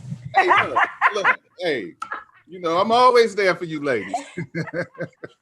You better come back. Okay, but we didn't get a chance to see and hear where people can find you. Find you, follow your movement, all of that good stuff. So please give it to us. Okay, so I'm on Facebook at J Wendell Gordon. That's J.WYNDAL Gordon. I'm on Instagram, Warrior Lawyer. Twitter, The Warrior Lawyer. I started doing little TikToks here and there, so check it out. My brothers and I have a podcast that airs tonight. Y'all asked me, so it airs tonight at 7:00. Talk about it. Brotherly Love. We stream from my Facebook page. So just plug in my name, The Warrior Lawyer, because it's me. If you plug in Warrior Lawyer, my picture should come up, and you'll find me. Call me, text me, write me, DM me. It's all good. I'm here for you. All right, now. I know that's right. Thank you.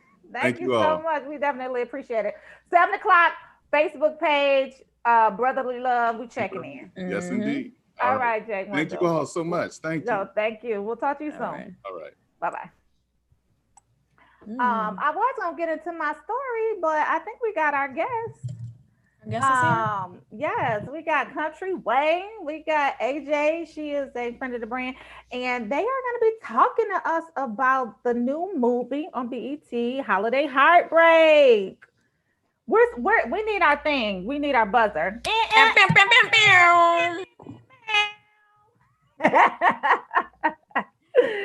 I want me a flex bomb. Let me see if I can find me a bomb. We need you off of mute. Yes. Okay. Good morning. Good morning. Good morning. How are you, Country Lane? Welcome to the Radio Now AM Wake Up Call. What's going on? Where you checking in from? I'm in Atlanta. Down. ATL. You been outside or are you staying COVID free? Oh, I've been out there. So is it true that the vaccine is in the hookah? I don't know. I don't do hookahs. Thank God. I haven't been to a club, but hey, I think that I got the antibodies. You got antibodies? Yeah. How you get? You had COVID? Now my whole family had it. My family, my kids. Right. I think I had it too, but you must got blood type O. You got blood type O. Hey, I don't know what I got, but it's over.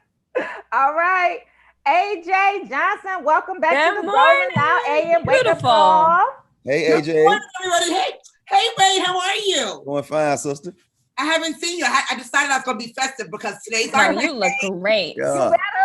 You coming through, yes. A little Christmas in the room, right? Yes, we love it.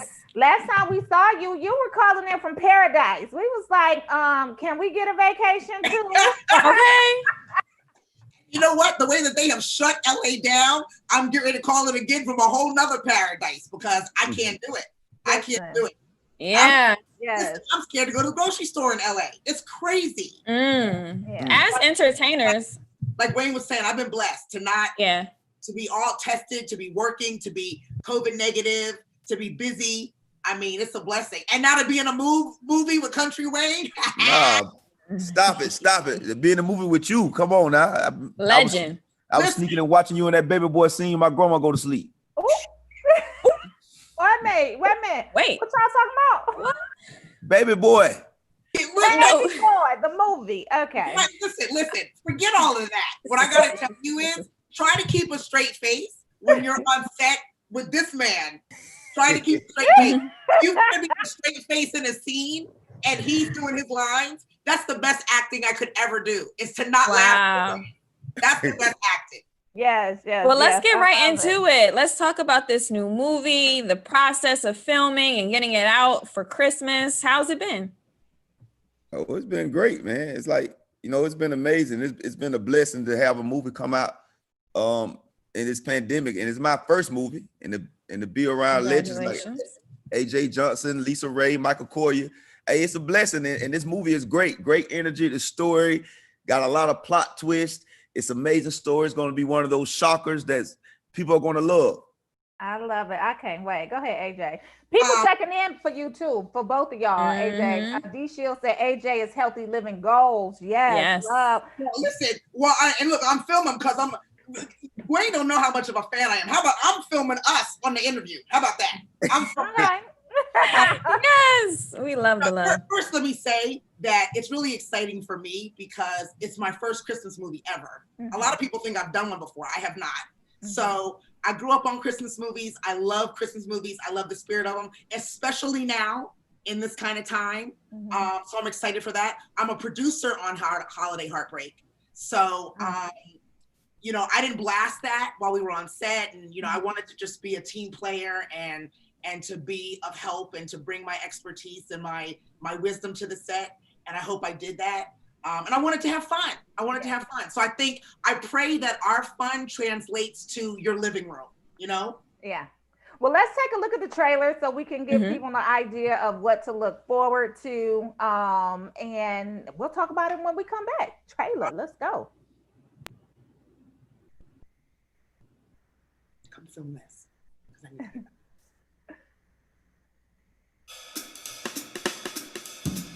Daddy Claus is in the building. Woo, woo, woo. I can't seem to find a half-decent guy to save my life. All the dates that I've been on recently have been absolutely horrible. These things take time. I feel like... You feel like what, baby? Like I'm cursed. Mike, until you apologize to me, you reap what you sow. Eric, is that really you? Wow, you look totally different. Me and my girls are getting together for my birthday party tonight.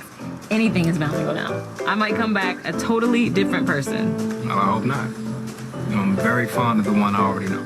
He had me feeling like maybe there's some hope for me after all. Well. Santa just spotted some ho-ho-hos.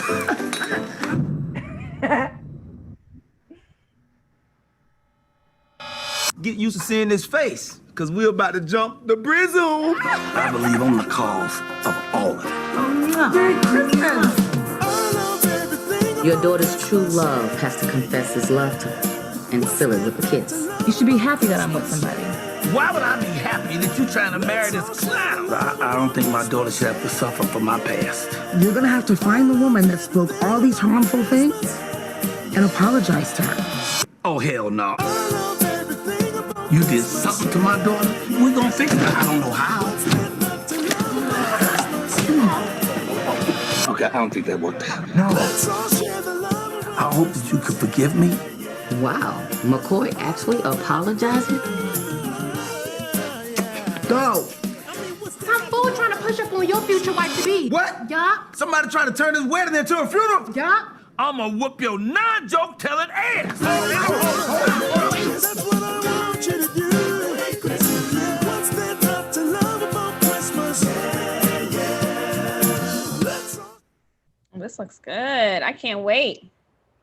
And you know, to me, I was gonna ask you, Dwayne, what you think, because the trailer doesn't even do it justice. I mean, the funny, the pace of it. I've been watching a lot of the other Christmas movies, which have been amazing, but I just feel like ours is a little bit of the Home Alone pacing. What you think? Yeah, it definitely, man. It's definitely the trailer doesn't do it justice. It got this rhythm and beat to it that people. It's that constant, like, you know, when the movies used to be like, it's like it's stacked. The beats are stacked, man. And you're gonna enjoy it. It's all the way through. Well, we can't wait to see it. It looks like it's a It ball looks of so fun, good. The and cast funny. is amazing. Yeah. Yeah, we're excited. I just have to congratulate Dwayne, because for his first movie, I couldn't tell. And I'm picky. I try to be the consummate professional. You know, y'all know I've been doing this for years. Yes. And his timing, his wit, his creative. Well, it was a joy to work with you, brother, and I can't wait to do it again. Oh, likewise, we got more coming. I'm writing a movie with them now. I say I'm putting my own. That inspired me to put up my own money, and me and Trust me, we teaming up. Hey, this it from now on for me, you know. I love that. I love that. Yeah, and I saw B. Simone as well. So going from, this is for you, Country Wayne, going from influencer and doing skits and transitioning that into a big time role that's airing on, you know, national television. How has being an influencer either helped, or what have you had to learn in the process? And has it been different trying to go from doing the skits on Instagram to this type of role? What the skits kind of prepared me, because a lot of influencers didn't come up doing skits. They either came up roasting or other things. But me not even knowing, the skits prepared me for stand-up in movies, because I do it with no editing. So I've been riffing for years through these skits. So when I got to the thing about acting, you got to remember the lines and deliver it of somebody else's spirit. So that's but it prepared me, and I've been waiting on this since I was kindergarten. So I was humbled. It's like, here it go. You know, even when I started going viral, I expected it. So I never was, fame never really shook me. Because once I met God, nothing never got me hyped. Like my dad and everybody, they hyped about the movie. I'm hyped because I'm like, this is what people get to see God's steps, man, and it's real. But yeah, it was a humbling experience, man. For real, it felt good because I felt like I'm ready, you know. Yeah, I love that. Way to manifest that thing. So way to go. AJ, this question is for you.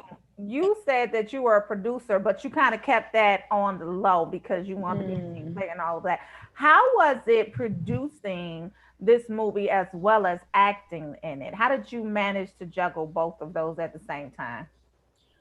Well, I gotta tell you, I didn't even really realize that I had a producer spirit until my friend, sister, and producer and CEO of Megamind, Tressa Smallwood. I mean, you just heard Dwayne talk about he's creating with them an amazing production company, doing great things. And when Tressa first called me and said, I got a script for you, I was actually in St. Thomas during the pandemic. She sent me the script. She said, I need expertise. I want your creativity. I want your leadership on set.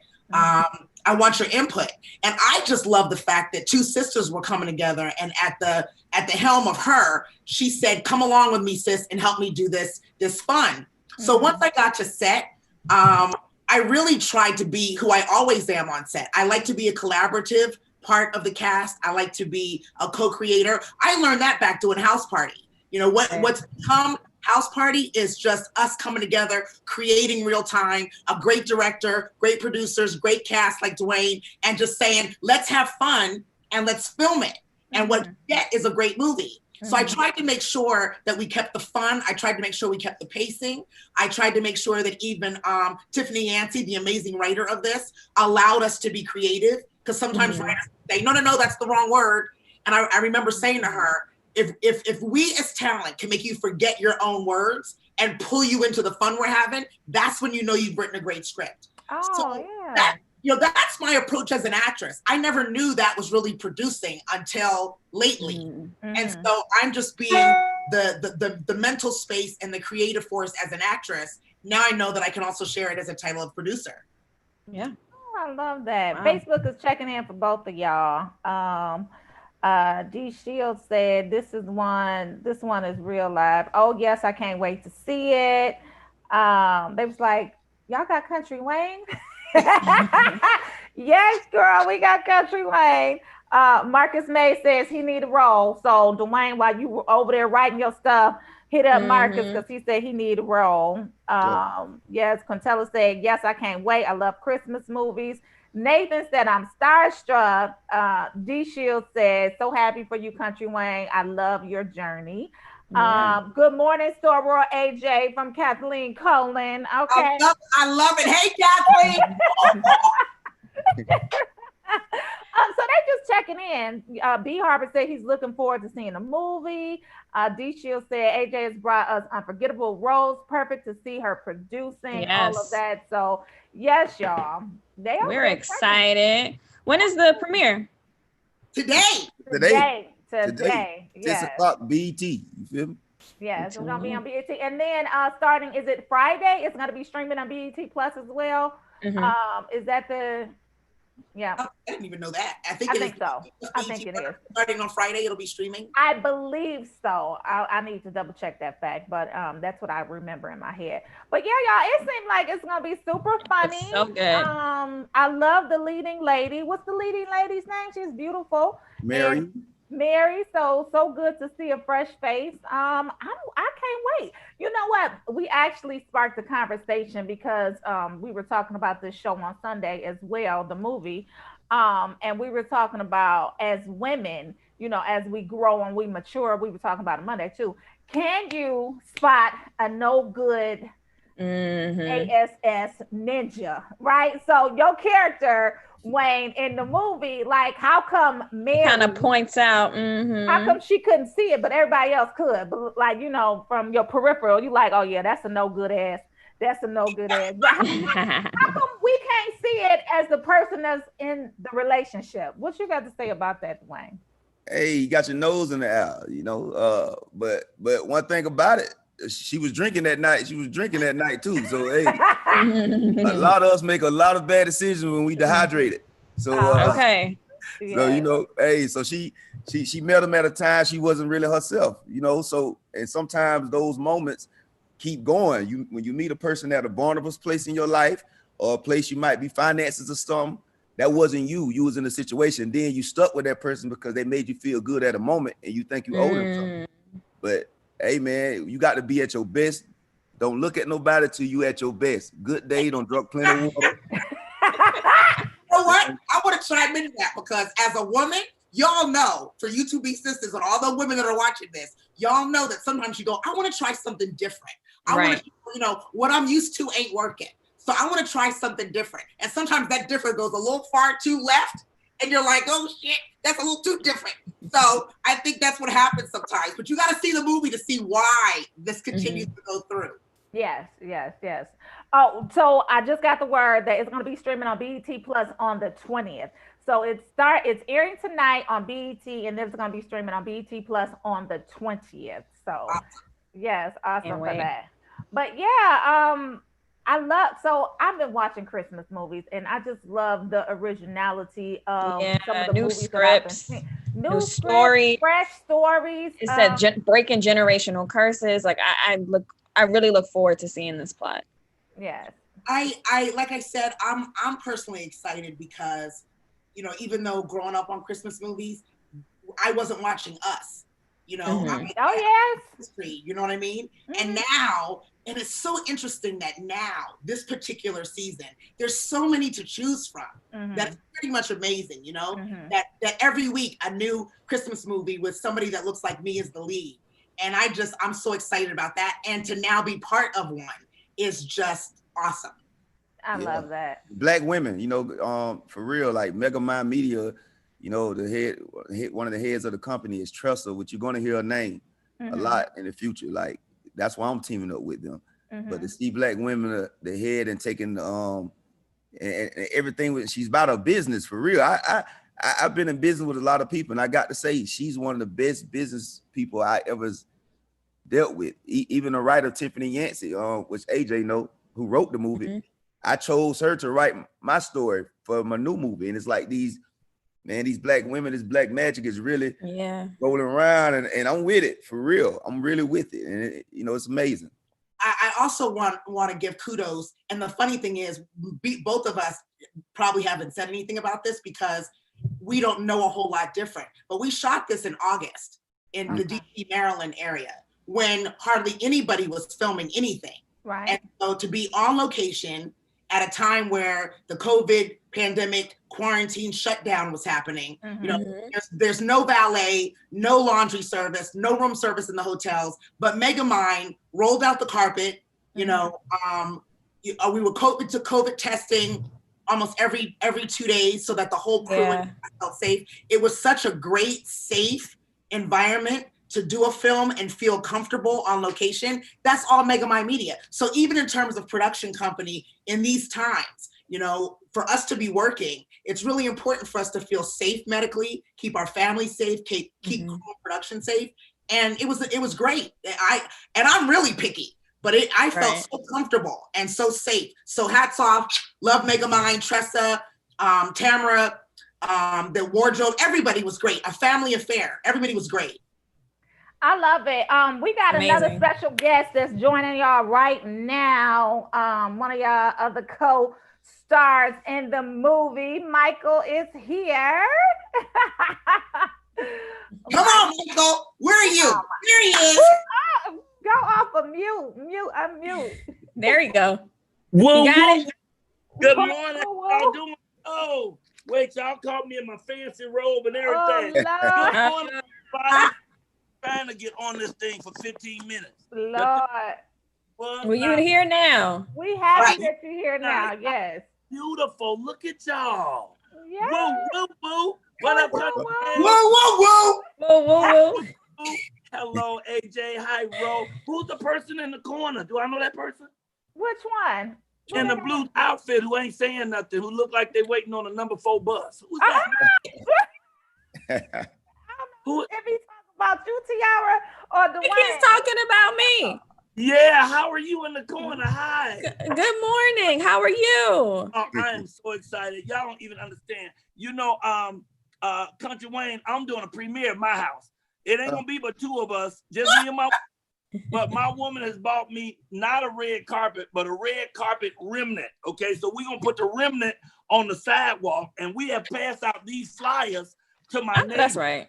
And we told my neighbors, you can come and be part of the paparazzi. They're gonna along the sidewalk with cameras snapping. One of my friends will have a microphone to interview me. What's it like to be the star of a movie? It's just gonna be fabulous. I don't have a Rolls Royce, but I got a Volkswagen with that Rolls Royce emblem on the front, right? So I'm gonna pull up, I'm gonna drive around the block and come back and then get out the car. It's gonna be great. I'm excited.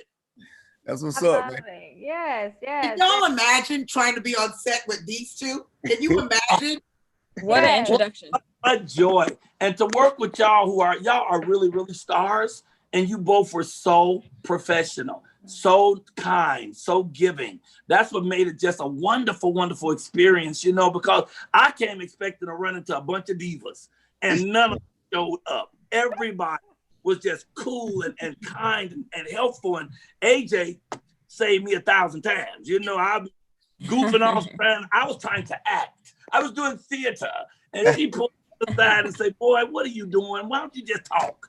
Just talk. Quit playing. All right, let's do it again. And boom, it worked just like that. Our chemistry is magical. So I thank you. You don't understand how excited I am. It's crazy. It's crazy over here. But all of the chemistry is, I gotta tell you, I personally haven't felt that kind of chemistry since like Baby Boy, House Party, because it doesn't always happen, and to have done several movies and TV shows, it can be great, but there's something different when there's just a natural chemistry, and then both of you have you have a respect with everybody in the scene, and everybody's supporting each other in their character and storyline, and everybody feels like it's a team. There's nothing like it.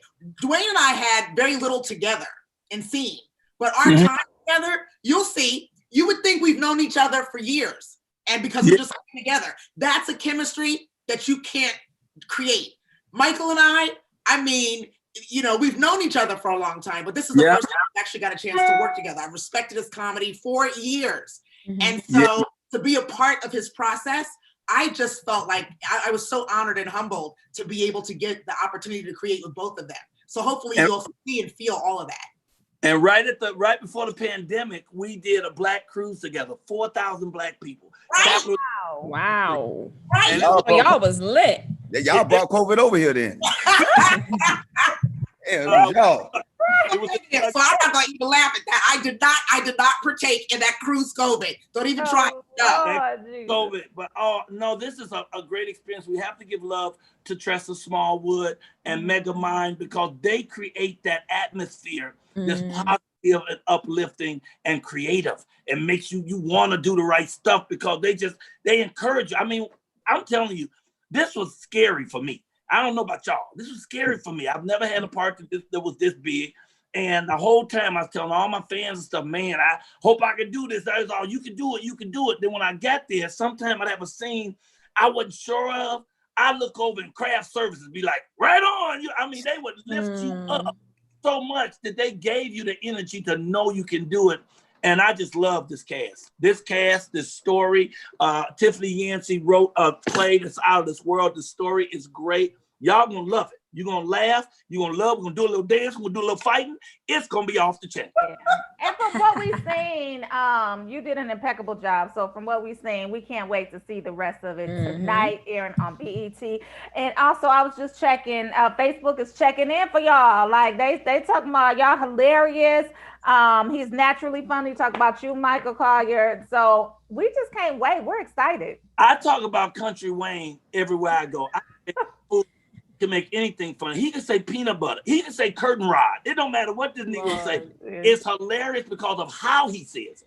It ain't when this fool came in this one scene. I gotta give it away. I'm sorry. I gotta don't give it away. You gotta say. I'm telling you, tell the whole movie. Don't tell the story, but tell the story. Right. Don't tell the story, but don't say it, but say it. Just say it a little bit. Give us a taste.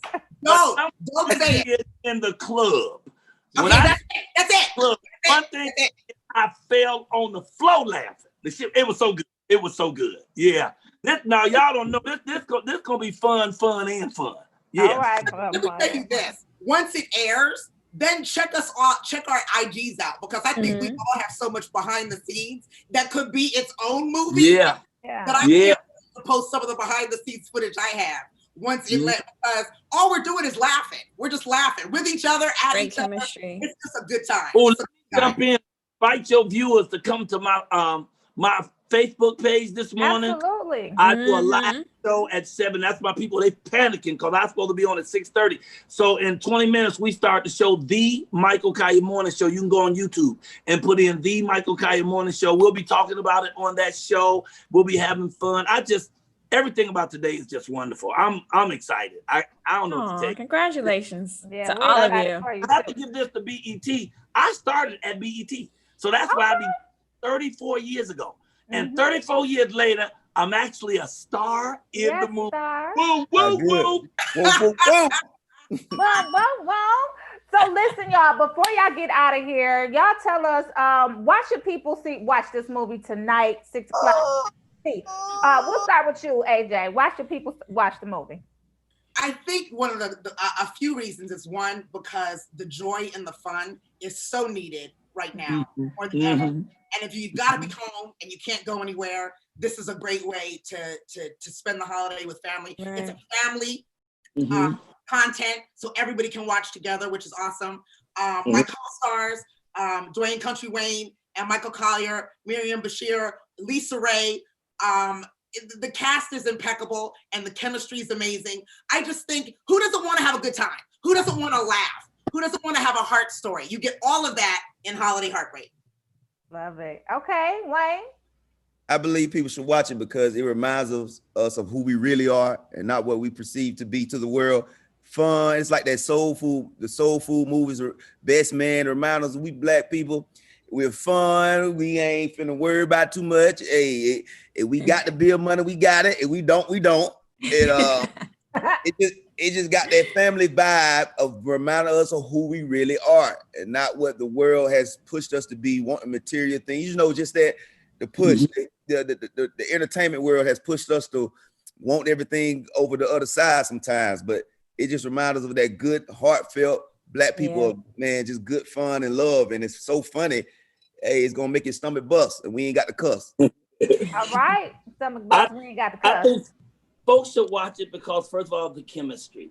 The chemistry is so wonderful and magical that it reminds us that Black people can get together and do it right and have a good time. That a Black woman produced this, Tressa Smallwood, that a Black woman wrote this, Tiffany Yancey, that a Black woman is now the vice president of the United States. Woo, woo, woo. Whoa, whoa, whoa. Piggybacking on what AJ said, right now, people need to laugh. We need to laugh. When you got COVID out there, racism at an all-time high, unemployment at an all-time high, some orange-haired fool in the basement of the White House screaming, I'm still the president. I'm still the president. We need to be able to laugh to keep from choking the hell out of somebody. And this gives you an opportunity to see this story that's about love, that's about comedy, that's about how people treat you and how you treat people to come back to you. It's about karma. It's about life. And it's about fun. And it's about damn time that Michael Kaya is starring in a motion picture. I know that's right. Woo! Ignore the Well, we love it. We love it. Thank you guys all for stopping by the Rolling Out AM Wake Up Call. We're tuning in. I know our viewers are tuning in tonight.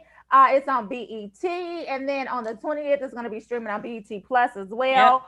So y'all, thank y'all for blessing us. Thank you so much. Thank you guys. Thank you. And I'm glad to see my castmates. I love y'all, man. Thank y'all for helping have this blessing with me, for us to grow together and shine together. God bless you guys. Let's kill it. Likewise. See y'all later. Love y'all. Bye-bye. Y'all. Congratulations. Thank you. Right. We should have had them stay for positive thoughts. Say what? Wait, I'm still here. What? We should have had y'all stay. Y'all got a positive thought. What's the positive thought of the day? If y'all got a positive thought of the day, come back and give us a positive thought of the day. We're gonna leave off on a positive note. Dwayne, we'll start with you. Give us a positive thought of the day to close out the show with. The positive thought, no matter what you've done, no matter who people think you are, the one who make the sky blue and the wind blow loves you and thinks you are everything. So remember that. All right, positive. I love that. Yeah. My positive thought is all good because it's all God. And no matter what they throw at you, as long as you keep family and God first, you can do anything, you can be anything, you can go anywhere, you can keep on growing into your greater self and just unfolding, and that anything and everything is possible as long as you walk with an attitude of gratitude and keep God first. And then when you also meet great people like Country Wayne and get to be friends with people who are awesome like that, it changes your life. So walk through the day today with light, love, peace, positivity, and most importantly, gratitude. God gave us all of this. And I'm here to say thank you, and thank you.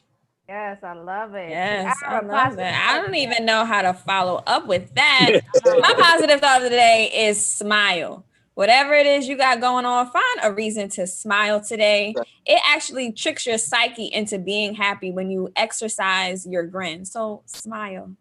Portia, I'm heading it over to you. So my positive thought of the day, I did say one earlier, done is better than perfect. I'm living by that. I'm standing by that because done is better than perfect. You could tweak that thing along the way. But I also want to just say, based off of what you guys inspired me to say, yes, God loves us. And so that should be inspiration enough for us to just keep on moving.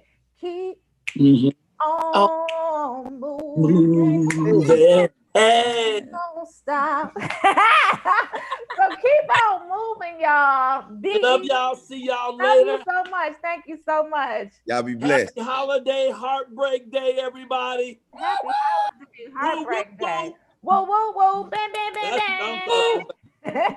Go. All right, I love it. We'll talk to them soon.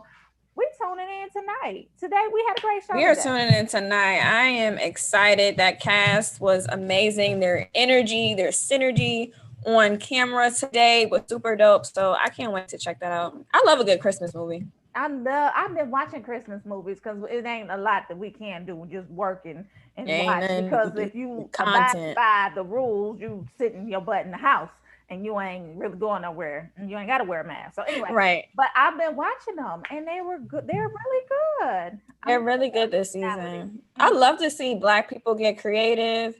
They talked about a Black woman being the writer on this film. Shout out to Tressa Smallwood. Yes. Shout out to AJ, the producer. Being a producer, seeing the growth in some of these big popping Instagram influencers hitting the big screen. We got Country Wayne. We got B. Simone in this. Shout out to everybody Black. Shout out to everybody Black. Shout out to everybody Black. And keep on moving, y'all. Keep on moving. Keep on moving. We hope you enjoyed the show today. Keep on moving. Okay. Don't stop now. We hope you guys enjoy. Oh, yes. We hope you enjoyed today's show. Thank you for tuning into the Rolling Out AM Wake Up Call. Wake Up Call. And Tiara Berry. Romeo, we missed you today. We missed you. We missed you. Feel better. All right, y'all. We'll see y'all tomorrow.